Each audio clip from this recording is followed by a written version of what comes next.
Hello everyone, कैसे हैं आप लोग? बढ़िया। तो चैप्टर 4 के लास्ट वीडियो के अंदर हमने कहां तक पढ़ लिया था? लास्ट टॉपिक हमारा था force acting on A current carrying conductor in uniform magnetic field. कि एक करंट कैरिंग कंडक्टर है, उसको किसी यूनिफॉर्म मैग्नेटिक फील्ड के अंदर ले जाकर हम रखेंगे तो उसके ऊपर वो मैग्नेटिक फील्ड क्या करेगा? फोर्स लगाएगा। और उस फोर्स की वैल्यू होने वाली F equals to I B L sine theta. F यहाँ पे क्या है? फोर्स। I क्या होने वाला है? कितना करंट उस कंडक्टर से जा रहा है। B होने वाली है मैग्नेटिक फील्ड की वैल्यू, L होगी कंडक्टर की लेंथ, और थीटा की वैल्यू होने वाली है उसका एंगल। क्लियर है यहाँ तक? तो फोर्स कितना लगता है किसी भी करंट कैरिंग कंडक्टर को यूनिफॉर्म मैग्नेटिक फील्ड में रखेंगे तो F equals to I B L sine theta. और इसी टॉपिक का यूज आज के वीडियो के अंदर, आज के टॉपिक के अंदर आने वाला है। ठीक है, अगर आपको वो टॉपिक नहीं आता तो पहले जाके उस टॉपिक को समझिए, तब आज का टॉपिक आपको इजीली समझ में आएगा। और आज जो हम पढ़ने वाले हैं वो टॉपिक है force acting between two current carrying conductors held parallel to each other. कि हमारे पास दो करंट कैरिंग कंडक्टर है, ठीक है, दोनों में करंट जा रहा है, या तो सेम डायरेक्शन में जा रहा है या अपोजिट डायरेक्शन में जा रहा है। ठीक है, तो दोनों के ऊपर क्या लगेगा? फोर्स लगने वाला है, और उस फोर्स की वैल्यू हमें निकालनी है। और ये टॉपिक बहुत ज्यादा इंपॉर्टेंट है, बोर्ड के अंदर हर बार इसका क्वेश्चन हर बार पूछा जाता है। ठीक है, आपको चाहे 1 मार्क्स में मिले, 2 मार्क्स में मिले या 3 मार्क्स में मिले, न्यूमेरिकल आए या डेरिवेशन आए, इसका न्यूमेरिकल ये क्वेश्चन आना है कंफर्म। ठीक है, तो देखो इस टॉपिक की बात करते हैं। ये है क्या कि हमारे पास दो करंट कैरिंग कंडक्टर्स है और दोनों एक दूसरे के क्या रखे हुए हैं? पैरेलल रखे हुए हैं। तो मान लेते हैं कि हमारे पास एक ये कंडक्टर है और इसी के पैरेलल के अंदर मैंने यहाँ पे एक और कंडक्टर बना दिया, और दोनों में करंट कितना जा रहा है? दोनों में पहले में करंट जा रहा है I1 और दूसरे के अंदर करंट जा रहा है I2। और दोनों के अंदर हमने करंट की डायरेक्शन क्या रख ली? सेम रख ली। या आपके पास कौन सा कंडक्टर है? ये फर्स्ट कंडक्टर है, और ये कौन सा कंडक्टर है? सेकंड कंडक्टर है। ठीक है, और दोनों कंडक्टर के बीच का सेपरेशन मान लेते हैं, वो कितना होने वाला है? स्मॉल d होने वाला है। तो होगा क्या कि देखो फोर्स लगेगा कैसे? फोर्स तो तब लगता है जब किसी करंट कैरिंग कंडक्टर को यूनिफॉर्म मैग्नेटिक फील्ड के अंदर रखते हैं, और खुद का मैग्नेटिक फील्ड भी नहीं होना चाहिए, किसी दूसरे मैग्नेटिक फील्ड के अंदर करंट कैरिंग कंडक्टर को रखेंगे तो उसके ऊपर क्या लगेगा? फोर्स लगेगा।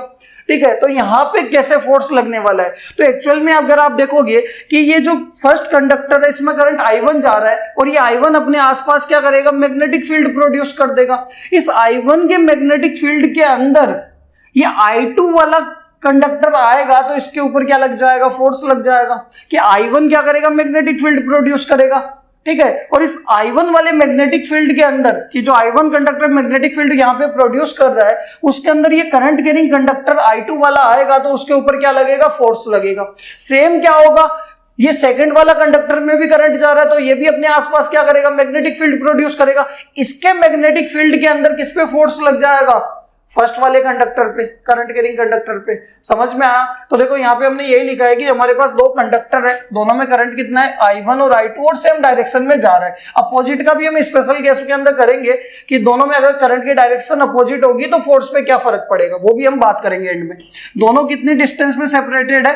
d डिस्टेंस दूर है दोनों। और from diagram we conclude both conductors are in magnetic field produced by neighbouring conductor. कि दोनों कंडक्टर क्या है? मैग्नेटिक फील्ड के अंदर है, बट किसके मैग्नेटिक फील्ड के अंदर? अपने नेबरिंग कंडक्टर की वजह से जो भी मैग्नेटिक फील्ड प्रोड्यूस हो रहा है। कि I1 वाले कंडक्टर की वजह से मैग्नेटिक फील्ड प्रोड्यूस होगा, उसमें इस I2 वाले पे फोर्स लगेगा, और I2 वाले कंडक्टर की वजह से जो भी मैग्नेटिक फील्ड प्रोड्यूस होगा उसके ऊपर फर्स्ट वाले कंडक्टर पे क्या लगेगा? फोर्स लगेगा। तो सबसे पहले तो हम बात करते हैं किसकी? मैग्नेटिक फील्ड की। मैग्नेटिक फील्ड की डायरेक्शन की, क्योंकि आप फोर्स के डायरेक्शन कब निकाल सकते हो? जब आपको मैग्नेटिक फील्ड और करंट की डायरेक्शन पता है। और फोर्स के डायरेक्शन निकालने के लिए हम फ्लेमिंग्स का कौन सा रूल यूज करते हैं? Left hand. क्लियर है यहां तक? Force, magnetic field, current. तो देखो सबसे पहले बात करते हैं यहां पे होगा क्या कि मैंने कहा कि आपके पास फर्स्ट कंडक्टर के अंदर करंट ऊपर जा रहा है तो इसके आसपास मैग्नेटिक फील्ड प्रोड्यूस होगा, और मैग्नेटिक फील्ड की डायरेक्शन निकाल लेते हैं मैक्सवेल के राइट हैंड थंब रूल से। करंट की डायरेक्शन में थंब लिया तो इधर मैग्नेटिक फील्ड क्या आएगा? इनवर्ड। क्लियर है? यानी यहाँ पे मैग्नेटिक फील्ड क्या आने वाला है? इस जगह पे, या फिर इस कंडक्टर के ऊपर यहाँ पे मैग्नेटिक फील्ड आएगा B1, और वो कैसे आएगा? इनवर्ड आएगा। यानी I1 वाले कंडक्टर से एक लॉन्ग स्ट्रेट वायर से d डिस्टेंस दूर यहां पे आप मैग्नेटिक फील्ड निकाल लो, B1 आएगा, और डायरेक्शन क्या होगी? इधर की तरफ, इनवर्ड। क्लियर है? यानी आपको B1 की वैल्यू भी आप निकाल सकते हो। I1 वाले कंडक्टर से d डिस्टेंस दूर मैग्नेटिक फील्ड की वैल्यू भी पता लग जाएगी और डायरेक्शन भी पता लग गई। इस मैग्नेटिक फील्ड के अंदर B1 के अंदर कौन सा कंडक्टर आएगा current carrying, I2 current carrying conductor इसके अंदर आएगा, तो इसके ऊपर क्या लगेगा, फोर्स लगेगा। आया समझ में। सेम अगर हम बात करें I2 के अंदर भी करंट ऊपर जा रहा है, तो इधर मैग्नेटिक फील्ड इनवर्ट होगा, तो इधर क्या आएगा, इस कंडक्टर की तरफ क्या आएगा, देखो इधर से अंदर जाएगा। पहले क्या करो, करंट की डायरेक्शन में थंब रखो और फिंगर्स को कर्ल करना स्टार्ट करो, तो इधर से अंदर जाएगी, तो इधर से क्या आएगी, बाहर की तरफ आएगी। यानी यहां पे भी अगर आप देखोगे तो मैग्नेटिक फील्ड क्या आएगा, डॉट आएगा, और डॉट V2, और क्या लिख देते हैं यहाँ पे, आउटवर्ड। देखो क्रॉस का मतलब होता है इनवर्ड और डॉट का मतलब क्या होता है, आउटवर्ड। यानी I2 की वजह से यहां पे मैग्नेटिक फील्ड क्या आने वाला है, V2 आने वाला है, d डिस्टेंस दूर, V2 की वैल्यू भी हम निकाल लेंगे, ठीक है। और यहाँ पे अगर आप देखोगे मैग्नेटिक फील्ड आउटवर्ड आ रहा है, तो इस B2 के अंदर एक करंट कैरिंग कंडक्टर आ गया जिसमें करंट I1 जा रहा है, तो इस पे भी क्या लग जाएगा, फोर्स लग जाएगा। ये चीज समझ में आई नहीं आई कि भाई पहला कंडक्टर मैग्नेटिक फील्ड प्रोड्यूस करेगा, उसके मैग्नेटिक फील्ड में दूसरे वाले पे फोर्स लग जाएगा, और दूसरा जो मैग्नेटिक फील्ड प्रोड्यूस करेगा उसके मैग्नेटिक फील्ड के अंदर पहले वाले कंडक्टर पे, करंट कैरिंग कंडक्टर पे क्या लग जाएगा, फोर्स लग जाएगा। तो हमने क्या किया, दोनों की वजह से, दोनों कंडक्टर के ऊपर नेबरिंग कंडक्टर की वजह से मैग्नेटिक फील्ड की डायरेक्शन निकाल ली। अब हम क्या निकालते हैं, दोनों पे फोर्स की डायरेक्शन, फिर फोर्स की वैल्यू निकालेंगे। तो देखो सबसे पहले बात करते हैं फर्स्ट कंडक्टर पे, मैग्नेटिक फील्ड भी पता है आउटवर्ड, करंट की डायरेक्शन भी पता है, तो क्या निकालेंगे, फोर्स के डायरेक्शन फ्लेमिंग्स के कौन से रूल से, लेफ्ट हैंड रूल से। अगर आप देखोगे ये आपके पास फोर्स, ये मैग्नेटिक फील्ड, और ये क्या है, करंट है। तो करंट तो आपका क्या जा रहा है, ऊपर, करंट तो क्या जा रहा है, ऊपर।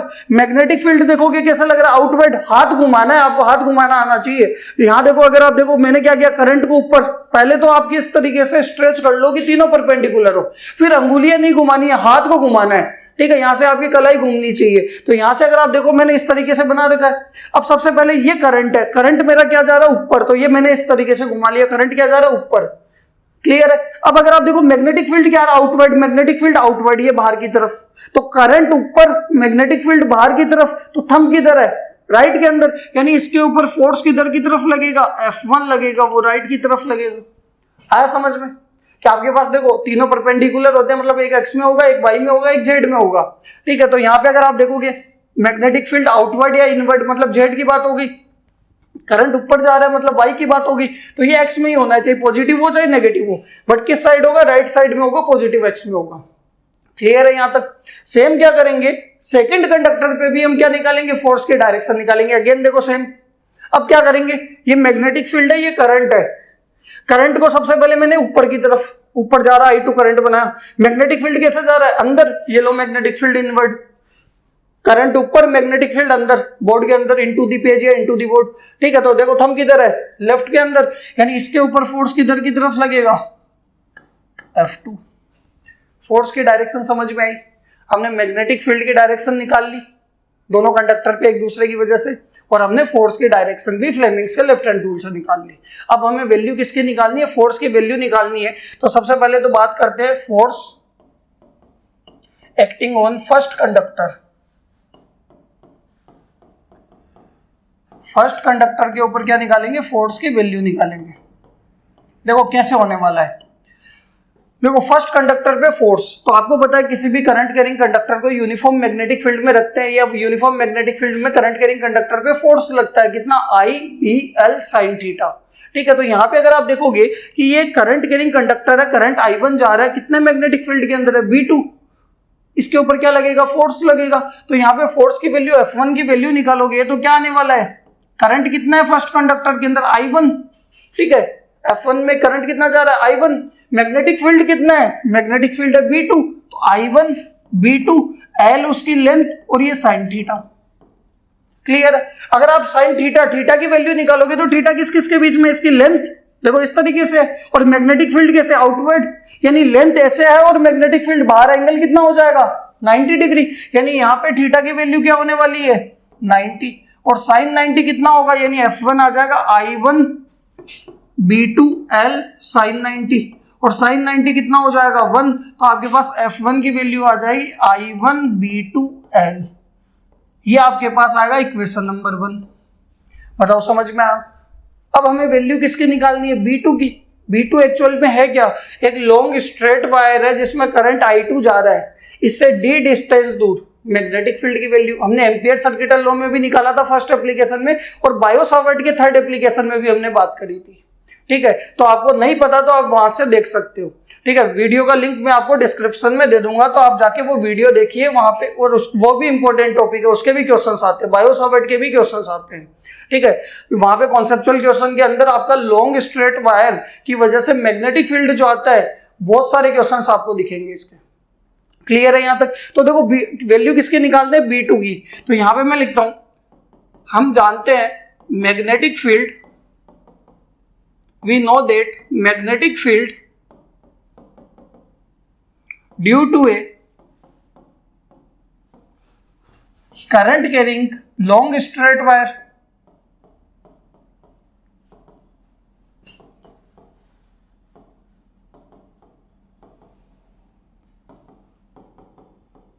क्या होने वाला है। तो देखो आपको पता है कि आपके पास एक current carrying long straight wire है, लॉन्ग का मतलब इनफाइनाइट वायर है, और इस वायर से d डिस्टेंस दूर मैग्नेटिक फील्ड कितना होगा, वो होगा म्यू नॉट आई अपॉन में 4 पाई डी। और जब इनफाइनाइट वायर है तो यहाँ पे क्या लग जाता है, साइन फाई 1 और साइन फाई 2, बायो-सावर्ट से बता रहा हूँ, दोनों 90 हो जाते हैं, तो ये 2, ये मैग्नेटिक फील्ड आने वाला है 2 mu not I upon 4 pi D. तो हमें करना क्या है, हमें I2 वाले करंट कैरिंग कंडक्टर से, I2 वाले कंडक्टर से d डिस्टेंस दूर मैग्नेटिक फील्ड निकालना है। तो क्या हो जाएगा, 2 म्यू नॉट अपॉन 4 पाई तो कांस्टेंट रहेगा, 2 म्यू नॉट I2 अपॉन में 4 पाई, डिस्टेंस कितनी है d।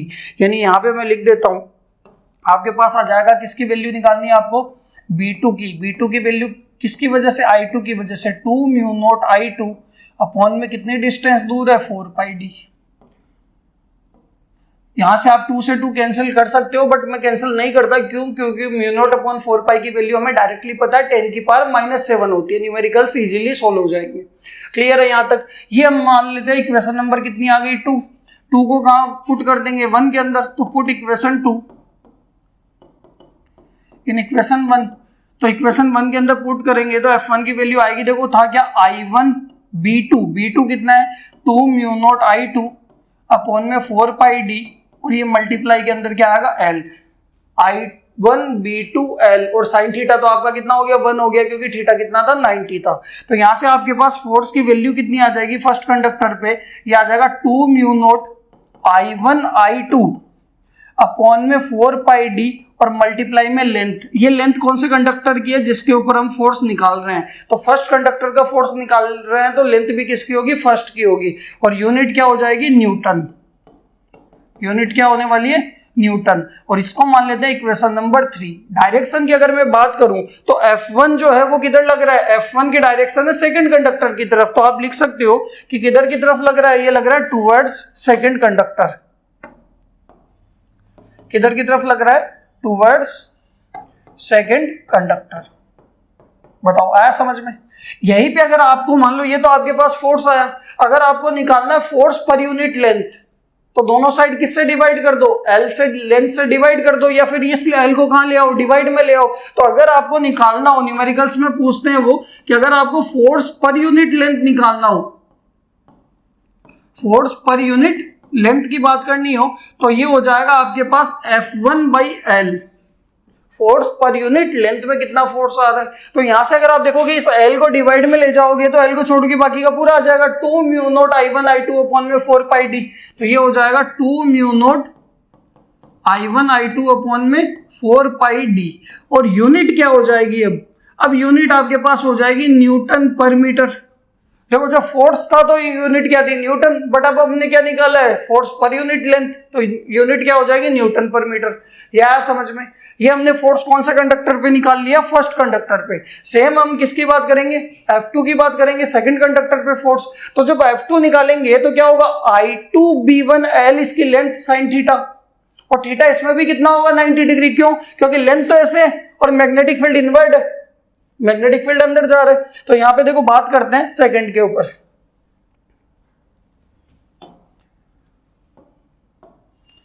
Force acting on second conductor.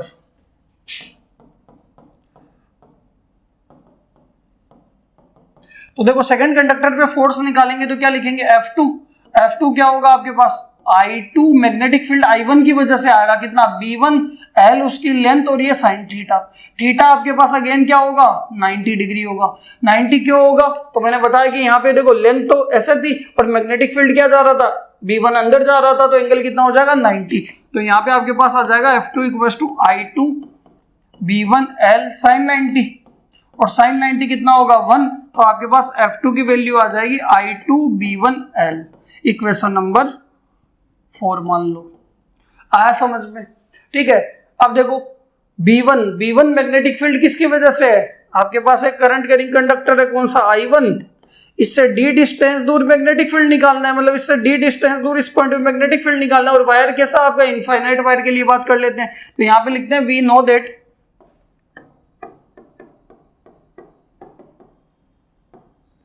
magnetic field due to a current carrying long straight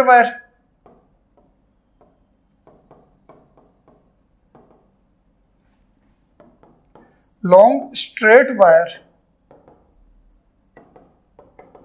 तो अगर आप इसके अंदर B1 की वैल्यू निकालोगे तो B1 है क्या, I1 से d डिस्टेंस दूर, तो ये आ जाएगा 2 म्यू नॉट I1 अपॉन में डिस्टेंस कितनी है, ये 4 पाई इंटू डी, ये B1 की वैल्यू। इक्वेशन नंबर कितनी मान लेते हैं 5, इस 5 को कहाँ पुट कर देंगे 4 के अंदर, तो आपके पास F2 की वैल्यू आ जाएगी। Put equation 5 in equation 4। तो यहां पे अगर आप देखोगे आपके पास F2 की वैल्यू आ जाएगी I2 तो ऐसा कैसा, B1 की जगह क्या लिखेंगे 2 म्यू नॉट I1 अपॉन में 4 पाई डी और मल्टीप्लाई के अंदर लेंथ कितनी है कंडक्टर की L, तो F2 आ जाएगा आपके पास 2 mu naught I1 I2 upon में 4 पाई डी मल्टीप्लाई के अंदर क्या आने वाला है L लेंथ आने वाली है। Equation number 6। और अगर आप देखोगे कि F1 और F2 दोनों की वैल्यू क्या आ रही है, एग्जैक्ट सेम आ रही है।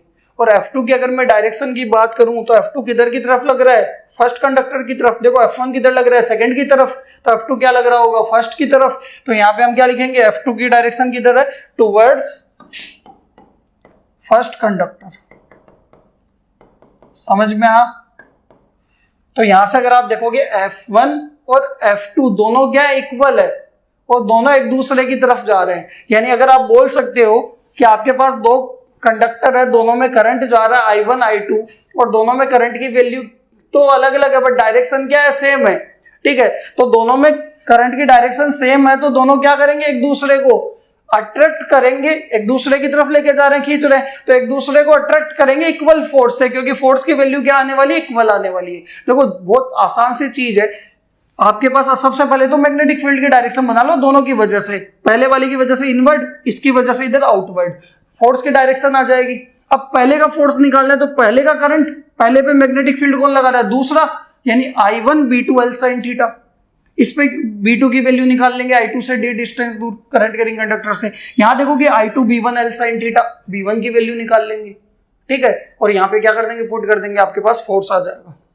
आया समझ में। तो यहाँ पे मैं लिख सकता हूँ इक्वेशन 3 और 6 से हमें क्या लग रहा है कि हमें क्लियर है कि दोनों, अगर करंट की डायरेक्शन दोनों कंडक्टर के अंदर सेम है तो दोनों क्या करेंगे, अट्रैक्ट करेंगे एक दूसरे को विथ इक्वल फोर्स। आया समझ में। तो यहाँ पे हम लिख देते हैं, देखो from equation 3 and 6 it is clear that when the direction of current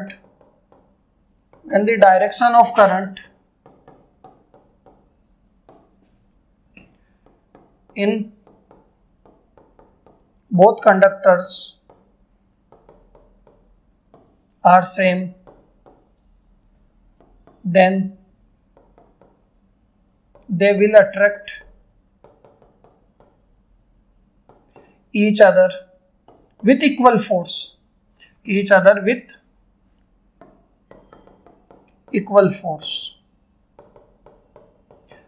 ये चीज समझ में आई नहीं आई। इसका डेरिवेशन भी इंपॉर्टेंट है, न्यूमेरिकल भी इसके इंपॉर्टेंट है। इसके एक चैप्टर के पूरे के न्यूमेरिकल्स के एक वीडियो बनाऊंगा मैं, जिसमें स्टार्टिंग से एंड तक जितने भी टॉपिक है सबके न्यूमेरिकल इंपॉर्टेंट न्यूमेरिकल कवर रहेंगे, ठीक है। इसके स्पेशल केस की बात करते हैं कि मान लो दो कंडक्टर है और दोनों कंडक्टर पैरेलल है और डायरेक्शन करंट की दोनों में क्या अपोजिट है। तो स्पेशल केस की बात करते हैं इसके।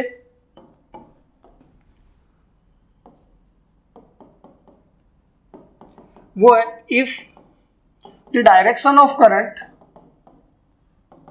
if the direction of current in both conductors are opposite, कि दोनों कंडक्टर एक दूसरे के पैरेलल है, दोनों में करंट जा रहा है, बट जो करंट की डायरेक्शन है वो क्या है, अपोजिट है। अपोजिट का मतलब ये मान लो आपके पास पहला कंडक्टर है, या आपके पास मान लो दूसरा कंडक्टर है और दोनों एक दूसरे के पैरेलल है। यहां पे हम बात करें करंट की, तो इसमें मान लो करंट ऊपर जा रहा है I1, तो इसमें करंट क्या जा रहा होगा, नीचे जा रहा होगा, कितना, I2। यानी करंट की डायरेक्शन दोनों के अंदर क्या हो गई, अपोजिट हो गई। ये आपका कौन सा कंडक्टर है, ये फर्स्ट कंडक्टर है और ये कौन सा है, सेकंड कंडक्टर है। तो क्या फर्क पड़ेगा, तो देखो फोर्स की वैल्यू पे तो कोई फर्क नहीं पड़ेगा, क्योंकि देखो d डिस्टेंस ले ली दोनों के बीच में, फोर्स की वैल्यू पे तो कोई फर्क नहीं पड़ेगा, बस डायरेक्शन चेंज हो जाएगी। कैसे, देखो मैग्नेटिक फील्ड की बात करते हैं। सबसे पहले दोनों एक दूसरे के ऊपर क्या करेंगे, मैग्नेटिक फील्ड प्रोड्यूस करेंगे। तो यहाँ पे देखो पहले वाले में करंट ऊपर जा रहा है, तो मैंने करंट की डायरेक्शन में थंब रखा और फिंगर्स को कर्ल किया, तो इधर की तरफ क्या आएगा, मैग्नेटिक फील्ड। I1 वाले कंडक्टर से d डिस्टेंस दूर मैग्नेटिक फील्ड आएगा किधर, इनवर्ड। देखो ऊपर करंट जा रहा है इधर से अंदर, यानी यहाँ पे मैग्नेटिक फील्ड आएगा क्रॉस, I1 की वजह से आएगा B1 इनवर्ट भी लिख दिया मैंने।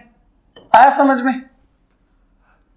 I2 वाले कंडक्टर की वजह से मैग्नेटिक फील्ड की अगर हम बात करें, तो यहां पे आप देखो करंट की डायरेक्शन में क्या आ रहा है, करंट की डायरेक्शन में इस तरीके से थंब को रखा, फिंगर्स को कर्ल करना स्टार्ट किया, तो इधर से भी क्या जाएगी, इनवर्ट ही जाएगी। यानी यहां पे I2 की वजह से d डिस्टेंस दूर मैग्नेटिक फील्ड B2 आएगा, वो भी कैसा आएगा, इनवर्ट ही आने वाला है। क्रॉस का मतलब क्या है, इनवर्ट। यानी दोनों कंडक्टर पे हमें मैग्नेटिक फील्ड पता लग गया एक दूसरे की वजह से जो है, और हमें करंट की डायरेक्शन पता है, तो अब हम दोनों पे क्या लगाएंगे, फ्लेमिंग्स का लेफ्ट हैंड रूल लगाएंगे और दोनों पे फोर्स की डायरेक्शन निकाल लेते हैं। फर्स्ट पे बात करते हैं, देखो वही सेम चीज, तीनों को इस तरीके से स्ट्रेच किया कि तीनों परपेंडिकुलर है। देखो ये डायरेक्शन निकालनी आनी चाहिए आपको, ठीक है। तो यहां से अगर आप देखो इस तरीके से मैंने स्ट्रेच किया, अब क्या करना है, ये करंट है, ये मैग्नेटिक फील्ड है, ये फोर्स है, फोर्स तो निकालना है। करंट पता है, करंट कैसे जा रहा है, ऊपर, ये लो करंट ऊपर। मैग्नेटिक फील्ड कैसे जा रहा है, इनवर्ड, ये लो हाथ घुमा दिया मैंने, करंट ऊपर मैग्नेटिक फील्ड अंदर। तो थंब किधर है मेरा, लेफ्ट के अंदर, यानी इसके ऊपर फोर्स किधर की तरफ लगेगा, F1 इधर की तरफ। आया समझ में। यही अगर हम सेकंड पे बात करें, ये सेम करंट क्या जा रहा है, इसमें नीचे जा रहा है, ये लो करंट नीचे। मैग्नेटिक फील्ड अगेन क्या है, अंदर, अंदर मतलब अंदर, इनटू द पेज। देखो अंदर करंट क्या है, नीचे, मैग्नेटिक फील्ड अंदर, तो थंब किधर जा रहा है, राइट में, ये लो राइट में, F2। आया समझ में, क्लियर है यहां तक। अब अगर आप F1 निकालोगे तो F1 में वही होगा क्या, I1 B2 L sin theta, theta again कितना है 90, देखो इनवर्ट 90, तो I1 B2 L हो जाएगा। अब B2 की वैल्यू वही होगी 2 mu naught I2 upon 4 pi d, यानी फोर्स की वैल्यू तो क्या आने वाली है, सेम ही आने वाली है। यानी अगर मैं यहाँ पे फर्स्ट कंडक्टर पे निकालूंगा फोर्स कितना आएगा, फोर्स ऑन फर्स्ट कंडक्टर, तो F1 निकालेंगे तो वो कितना आएगा, वही आने वाला है same 2 mu naught I1 I2 upon में 4 pi d और मल्टीप्लाई में लेंथ किसकी, फर्स्ट कंडक्टर की। और ये किधर होगा, ये देखो डायरेक्शन की अगर मैं बात करूं तो किधर जा रहा है, सेकंड से दूर लेके जा रहा है, सेकंड से इसको क्या लेके जा रहा है, दूर। यानी जब डायरेक्शन सेम थी तो एक दूसरे के पास लेके जा रहे थे, सेकंड की तरफ जा रहा था, अब क्या जा रहा है, अवे फ्रॉम सेकंड कंडक्टर जा रहा है। फर्स्ट वाला किधर जा रहा है, अवे फ्रॉम सेकंड कंडक्टर। आया समझ में। यही अगर आपको F1 by L force per unit length निकालना है तब भी सेम आएगा 2 mu naught I1 I2 upon में 4 pi d। और इसकी यूनिट याद रखना, आप यूनिट में गलती कर दोगे, न्यूटन लिख के छोड़ दोगे, बट ध्यान रखना न्यूटन पर मीटर करना है। यही अगर हमें फोर्स कौन से पे निकालना है, सेकंड पे, तो फोर्स ऑन सेकंड कंडक्टर, तो सेकंड कंडक्टर पे F2 कितना आ जाएगा, वो आ जाएगा 2 mu naught I1 I2 upon में क्या होगा 4 pi d, और लेंथ कितनी है L। सेकंड किधर जा रहा है, फर्स्ट से दूर, यानी away from first conductor, away from first conductor. आया समझ में। ये आपके पास क्या हो जाएगा डायरेक्शन, इसमें भी F2/L निकालोगे तो क्या आने वाला है 2 mu naught I1 I2 upon में 4 पाई डी, और ये न्यूटन पर मीटर। ये समझ में आया नहीं आया? बस फोर्स की डायरेक्शन चेंज होगी, अगर दोनों में करंट क्या जा रहा है सेम डायरेक्शन में जा रहा है तो दोनों एक दूसरे को अट्रैक्ट करेंगे, और यही करंट की डायरेक्शन अपोजिट है तो एक दूसरे को क्या करेंगे रिपेल करेंगे विद इक्वल फोर्स। यहाँ पे भी आप लिख सकते हो कि when the direction of current in both conductors are opposite then they क्या करेंगे, they will repel each other with equal force. आया समझ में? बताओ क्लियर है यहाँ तक? तो नेक्स्ट टॉपिक की हम बात करते हैं। नेक्स्ट टॉपिक हमारे पास है डेफिनेशन ऑफ 1 एम्पियर, कि हमें यहाँ पे जो कंडक्टर्स के अंदर करंट जा रहे हैं वो करंट की वैल्यू, दोनों करंट की वैल्यू 1 एम्पियर कब होगी।